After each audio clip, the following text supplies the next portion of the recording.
I-explain ko dito sa video na to kung bakit yung mga Web3 companies, yung mga crypto projects, ay hindi lang sila nag-rely sa advertisement, kumukuha din sila ng mga KOLs. Alam nyo, yung mga KOLs, influencers versus yung mga Facebook ads, Google ads, etc. Itong mga klaseng ads na to, these are completely different. Pagdating sa mga ads, alam natin na very effective to.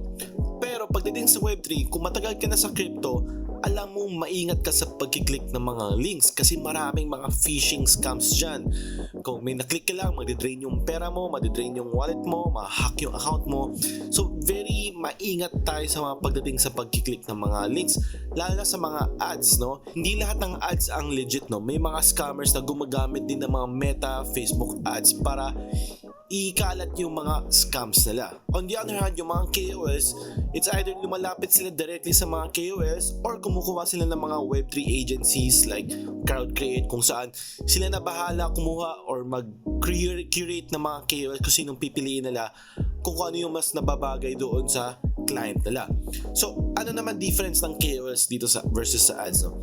Sa KOLs kasi, usually, kinikater nila yung mga local audience. So, as a viewer, mas naiintindihan mo yung tao, mas may nakikita kang face, may nagsasalita. While sa mga ads naman, nakikita mo lang yung link, website, pictures, di ba?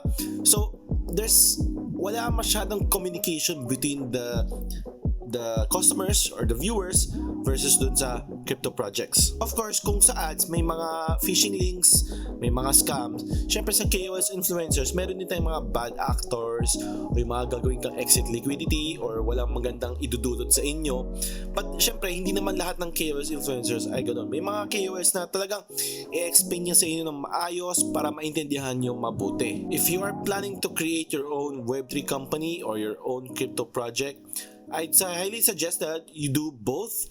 And if kukuha ka ng mga KOLs, kung kaya mo mag-direct, go for it. If hindi mo kaya, pwede ka mag-approach sa mga growth agency katulad nga ng CrowdCreate.